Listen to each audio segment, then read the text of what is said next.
Hey everyone, as Vanessa and I get to work on new episodes, I wanted to take this time to do an update to an update we did earlier this year. I've been quietly following this case for years.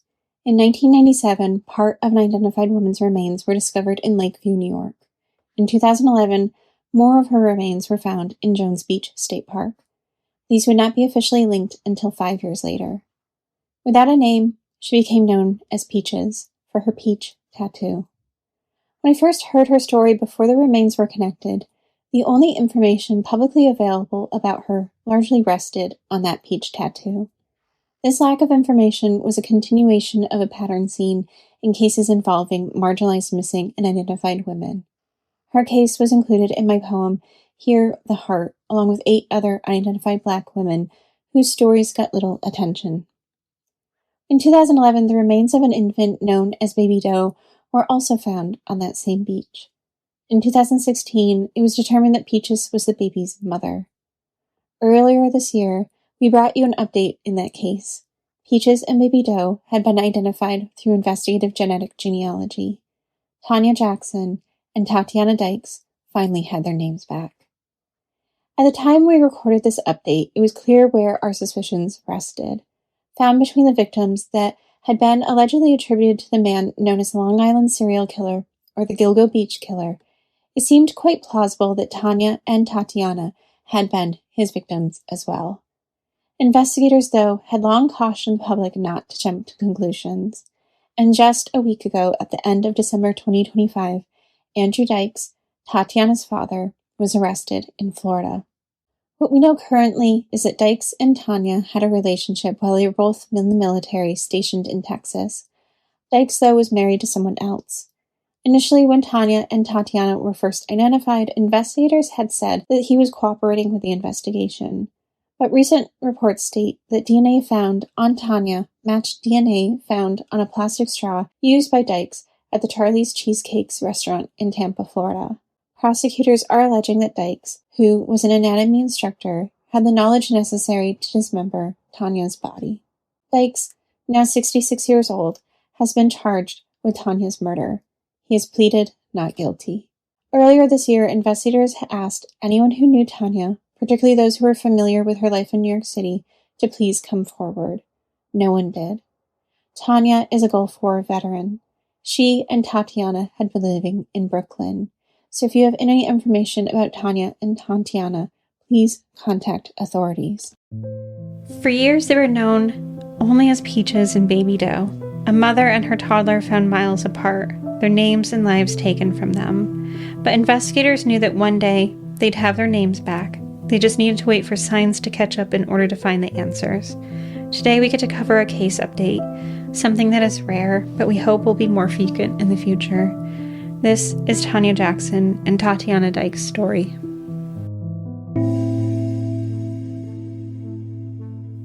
Hi, I'm Vanessa. And I'm Aimee. And you're listening to She Goes by Jane. At the end of this episode and every episode, we will be joined by a special guest who will read an original poem by Aimee Baker about the women we're featuring. This week, we are joined by 2 guest readers, Raven Goodwin and Coco Jones.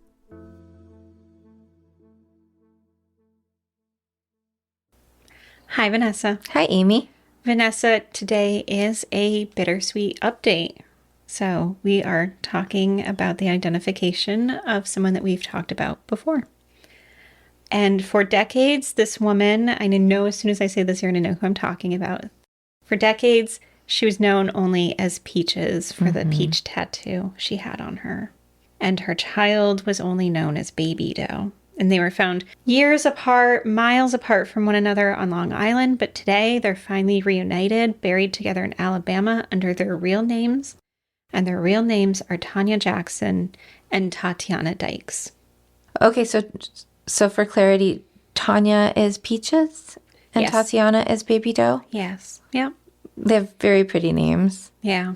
Yeah, it was already a hard story, but it's almost harder now, right? That they have their names Yeah. back. I mean, it's nice for them, but it's also... Yeah, so that's why it's bittersweet. Sad. You know, it's been so long and now this information is available, right? What we're going to do today is we're going to revisit their story, Okay. which we've told part of it in our very first episode on another unidentified woman who goes by the name Laddingtown Jane Doe or Nassau County Jane Doe. People can go listen to that, but it is our first episode, so, we've gotten better. Also, we talked about them in our episode on unidentified Black women and missing white women syndrome. So Yeah, I wouldn't even really want to attempt to listen to our first episode. No. At this point. But maybe for our listeners it wouldn't be the same as it is for us. Right. Oh, I don't know. Maybe. I think we would be the ones cringing more, maybe. Probably, but there's a marked difference. There's a marked difference. Okay. So what we're hoping to do with this episode, though, is to share a bit about what is known about Tanya and Tatiana, because the identification of who they are is only the first step in bringing them justice, and we're going to have more information about how people can help. Okay, so we're going to start with a recap? We're going to start with a recap because I think it's important to see where this came from to where we are now. There are a lot of details here. So for the recap. On June 28th, 1997, the Bosk family and their friends went to Long Island to participate in a fishing clinic. It was held near Hempstead Lake State Park. Bored, one of the kids decided to go for a hike and discovered a Rubbermaid container. Inside, placed in a black garbage bag, was the torso of a woman. Also in the container was a maroon towel and a floral pillowcase. There really seemed to be few clues to go on at the time, considering that these were partial remains. One of the most noted details, though, is that this woman had a tattoo on her left breast. It was of a peach with a bite taken out of it. This tattoo would be the impetus behind giving her the name Peaches until her identification could be found. So this is where I first encountered her story. There were such few details when I first saw her unidentified body listing on the Doe Network. That changed dramatically, though, in 2011. While searching for the remains of a missing woman named Shannon Gilbert, who had gone missing in 2010 after she was last seen in a gated community called Oak Beach, investigators discovered a burial site on Gilgo Beach on Long Island. During this search, the bodies of Maureen Brainerd Barnes, Amber Costello, Megan Waterman, and Melissa Bartholomew were discovered on a stretch of beach in mid-December 2010. Each of them was just a short distance from one another, so we're talking 264 feet at the smallest, all the way up to 844 feet at the most distant. On March 29, 2011, investigators returned to the site and they found the partial remains of another unidentified woman. Without a name, she was called Jane Doe number 5, but these remains were later identified as belonging to Jessica Taylor. Her loved ones at this point already knew that Jessica was deceased because part of her body had been found in 2003. By April 4th, investigators may have realized what they were dealing with, a potential serial killer's dumping site. Returning to the beach area once again, they discovered another individual who was described for years as an Asian male who was found with what they described as women's clothing. Now, investigators acknowledge that this person may have identified as female and may have been known to friends and connections as a woman. This individual, who is still unidentified, was found a little under 1,500 feet from where Megan Waterman's body was found and 0.62 miles from Jessica Taylor's body, so essentially between the two of them. That would not be the only discovery that day. Close to 1.5 miles from where Jessica was found, they discovered the partial remains of another woman. She would be called Jane Doe number 6. The woman, whose partial remains had been discovered in Manorville in 2000, was identified as Valerie Mack, who also went by the name Melissa Taylor. A little over 200 feet away from Valerie, in some thickets, were the remains of a toddler. This child was wrapped in a blanket and wore some gold jewelry. Without any way to identify the child, the young one would become known as Baby Doe. And then, on April 11th, another discovery was made. This was the partial remains of a woman. She would be called Jane Doe number 3. It would take 5 years before they determined that Jane Doe number 3 was the same person as Peaches. At the same time, it was revealed that Baby Doe was her child. So Peaches and her child were the furthest distance apart from all the victims. So they're separated by the greatest distance. So 10 miles separated mother and child. And they found the remains of Peaches in 2 different locations as well. Yes. So, yep. So everything together was 3 different. So you have 1997, they find part of her in the Rubbermaid container. Yeah. And then in 2011, they find the remaining remains. The remains, but 10 miles apart from her baby. Her child, yeah. Okay. I wonder why those 2 were the furthest apart. Yeah. Yeah, it just seems... Well, I mean, everything here does seem intentional. Right? Yeah. So, as many have come to say, miles and years separated mom and child.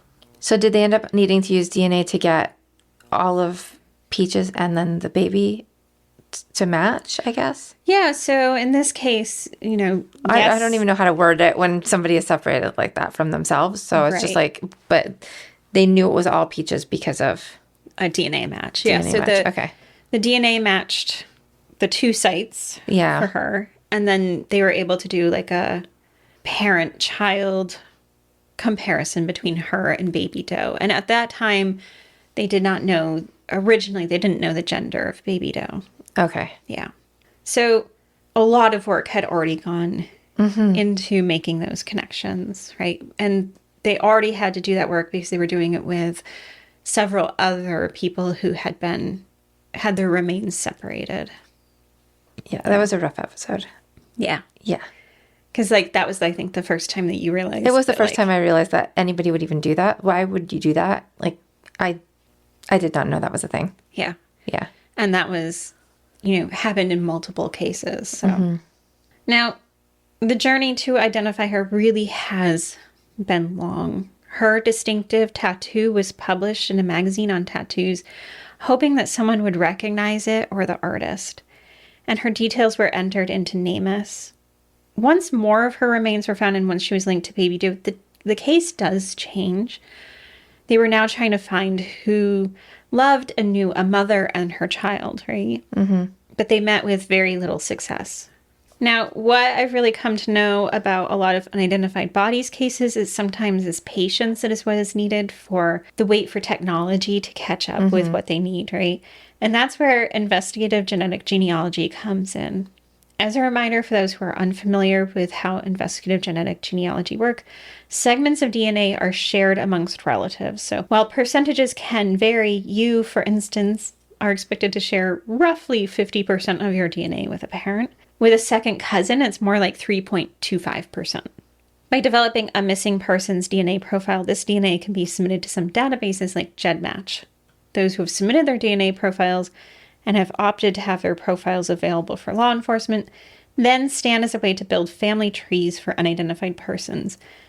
And this takes the DNA matches out of just like, I want to see how Irish I am, right? And actually it pushes them into like a revolutionary way to finally give the unidentified their names back. Now, in 2020, Authorum Inc., which is a company that does investigative genetic genealogy, was contacted because prior attempts to build DNA profiles for Peaches to use in investigative genetic genealogy had failed. So after successfully creating a profile for her, Authorum was able to go to work to build a family tree and work their way towards a possible identity for her. Now, it's important to note that fewer populations of color submit their DNA to be tested or to be included in databases like this, which does complicate the identification process.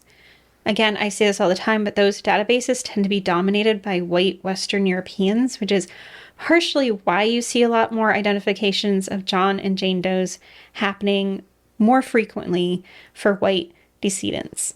Now, in our episode about unidentified Black women, we talked about how in October 2022, the Mobile Police Department had posted about Peaches on social media looking for relatives of Elijah, Howell, or Howard, who was born in 1927 and died in 1963. He lived with his wife Carrie in Alabama, and when he passed away, he was living in Mobile with Lily Mae Wiggins Packer. And I said at the time that this was a clear sign to me that they were doing investigative genetic genealogy because no one had announced that Authorum was working on this case at the time. What we now know is that Authorum had tentatively identified the 2, but they needed to collect more DNA samples to make a positive identification. So, traveling through the South, investigators spoke to potential relatives and gathered DNA samples as they were hoping to make the connection crystal clear. Do we know the connection between Peaches and Elijah? I don't know specifically, but that's clearly one of her ancestors, right? And so they're looking for all the family members who are connected, because the more testing of like cousins and second cousins, that helps build up and firm up that family tree. Now, in 2024, the identification was made, but authorities held off until April 23rd, 2025, so that they had time to bury Peaches and her child before the news was made public. And during the press conference, for the first time publicly since the two disappeared, Tanya Denise Jackson and her daughter, Tatiana Marie Dykes, had their names back. We'll be back in a moment.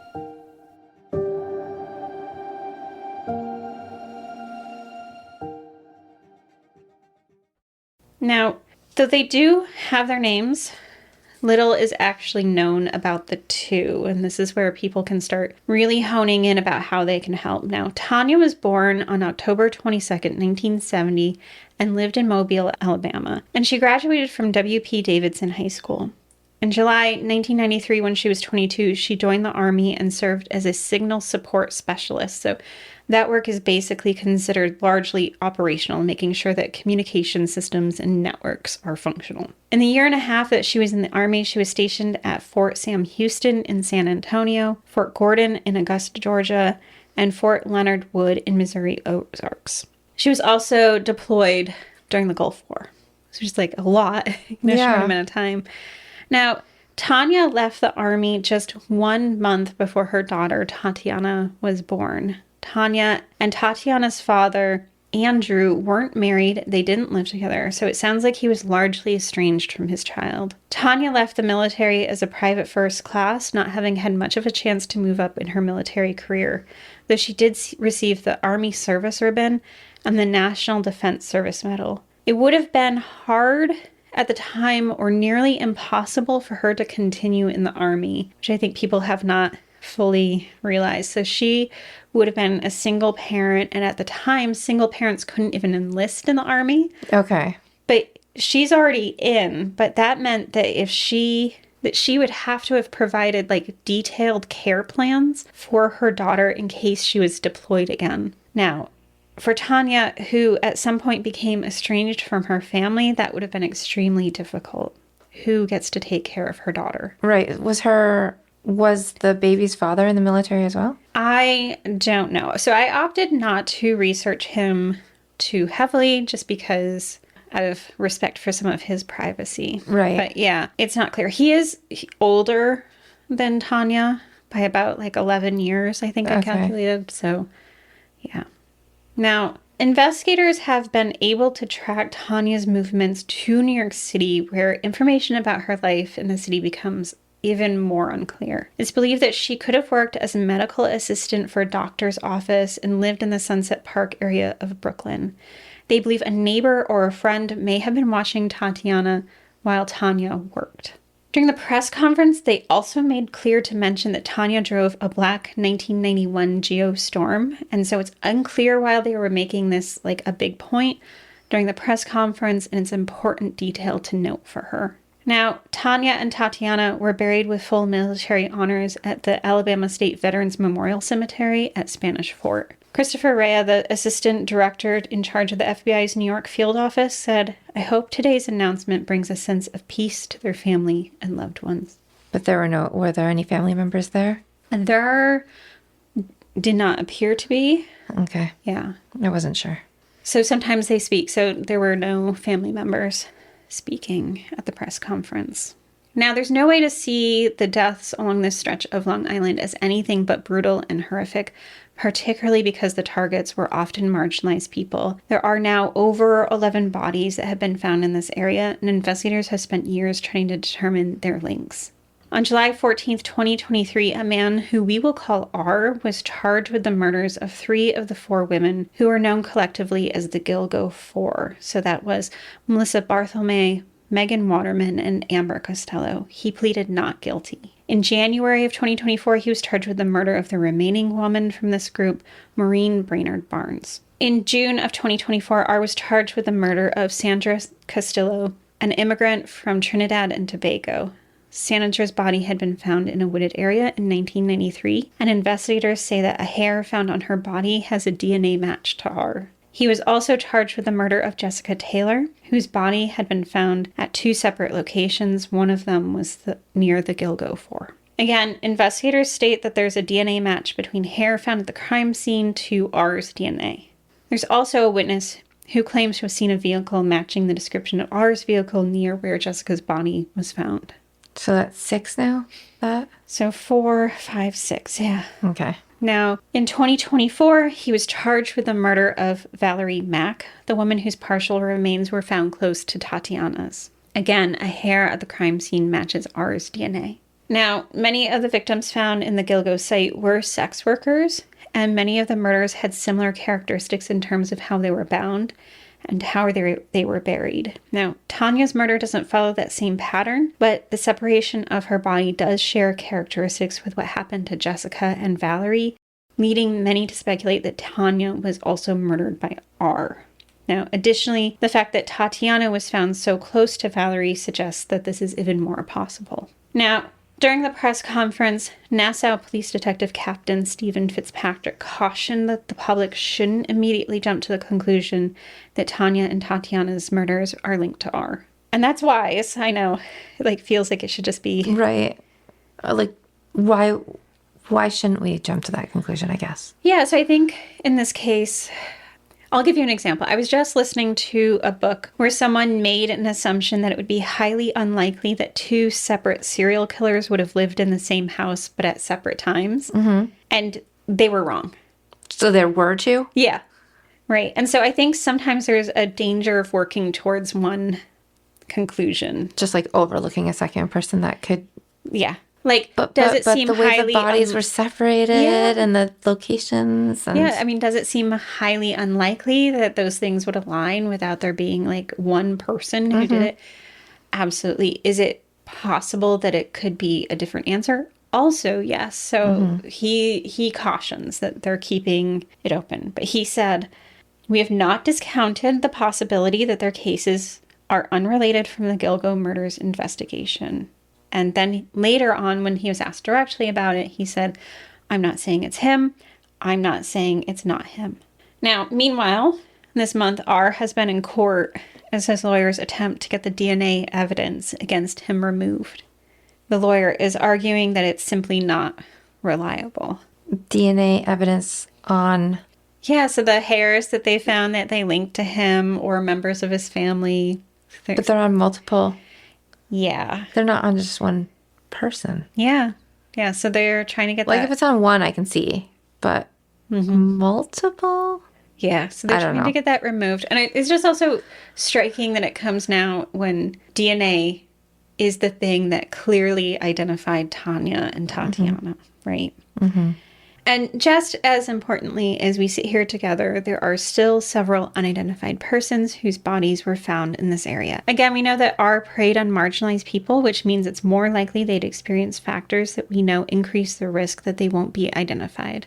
That includes being unhoused, or having family estrangement, or being new to the community.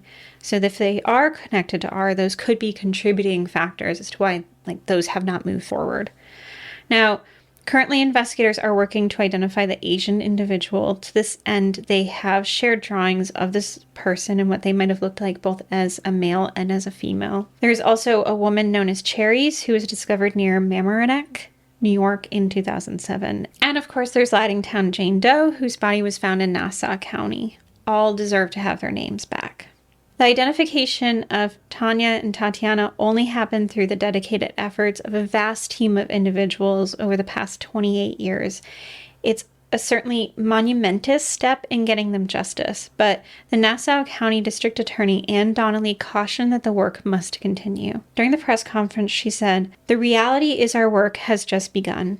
Knowing the identities of the mom and the little baby is just a first step to help us understand these murders." She added, "Every little thing we can learn about her leading up to her death will help us solve this horrific crime." D.A. Donnelly also offered this plea. Did you serve with her in the military? Were you a neighbor, a co-worker during her time in Brooklyn? Maybe you saw them at a medical appointment where she worked, or were her friend. We want to hear from you. And this is where you, our listeners, come in. Tanya and Tatiana deserve justice, and part of that work is that anyone can do is share this information and this story.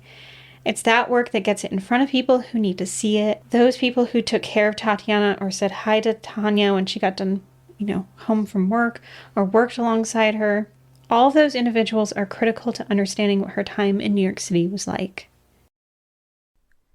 We are now going to listen to Aimee's poem, Hear the Heart, read by Raven Goodwin and Coco Jones, from the documentary She. Raven Goodwin is an actress and producer and has recently starred in Being Mary Jane, Smilf, The Clark Sisters, the First Ladies of Gospel, and Single Black Female. Coco Jones is a Grammy-winning singer, songwriter, and actress who starred in the Disney Channel film Let It Shine and was featured on Radio Disney's Next Big Thing. She can currently be seen on the new Fresh Prince of Bel-Air. To grow hearts inside a laboratory, you have to care enough to keep them alive. Remains beneath the bridge, burlap, newspaper, skeleton, an advertisement for the theater. Company sent out a letter proposing disappearance, and the girls performed, playing the missing. Scientists sleep beside glass houses every night and wake at dawn to begin again. Remains discovered near an underpass. Rural death near milepost 23. Examination revealed height, weights, approximate age, a charm of death. Inside, cells divide, take shape along a predestined plan. The hearts know. Remains in Cranberry Township. Pierced blue, an outline of bone. Birth month of March, and a twisted horseshoe strap. Their worth, what we mean by life, is something small and necessary, a force greater than its sum. Remains spotted by a fisherman between Lake Lavon and Lake Ray Hubbard. She was awakened from sleep. How one thing transforms into something else. In other laboratories, the scientists grow. Remains near a track wrapped in red, and the knife marks there to trace. Miniature versions, hearts smaller than a kiss. They inject chemicals to enlarge. Remains with a tattoo of a peach in the shape of a heart. The cells introduce disease where there was none, so they can watch the hearts expand. Remains pulled from the woods along Canal Road by a man hunting scattered bones. Grow past the boundaries of what they were made for. And this is how, in that light. Remains are a torso and 2 legs washed ashore 2 days apart. Cold on the beach, a storm floods blue. And when pieced together, the phrase, begin to live. A heart begins to die. Remains in a vacant lot, her heart surrounded by blackberry bushes.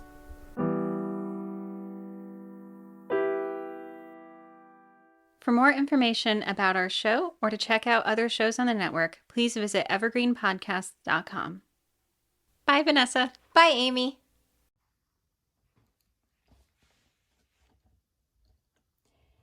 Hey everyone, as Vanessa and I get to work on new episodes, I wanted to take this time to do an update to an update we did earlier this year.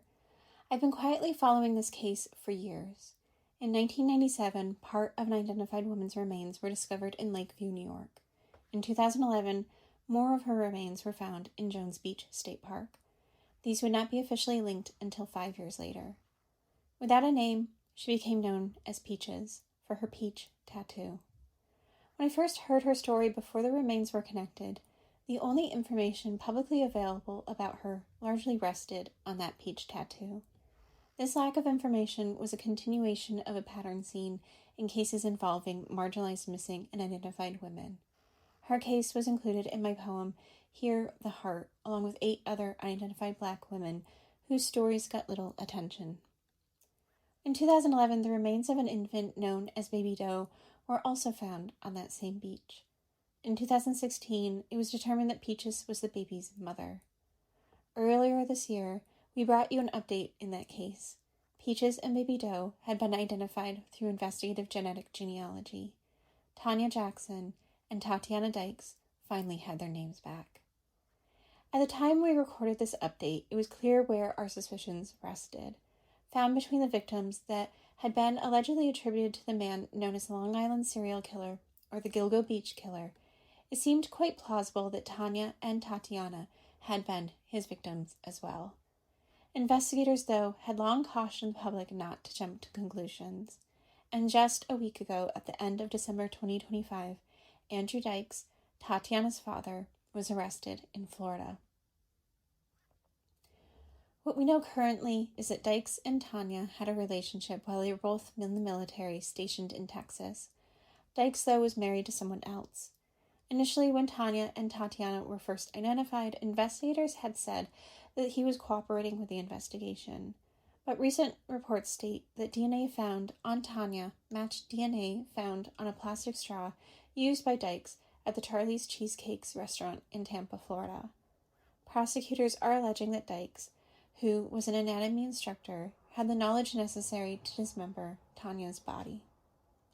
Dykes, now 66 years old, has been charged with Tanya's murder. He has pleaded not guilty. Earlier this year, investigators asked anyone who knew Tanya, particularly those who were familiar with her life in New York City, to please come forward. No one did. Tanya is a Gulf War veteran. She and Tatiana had been living in Brooklyn. So if you have any information about Tanya and Tatiana, please contact authorities.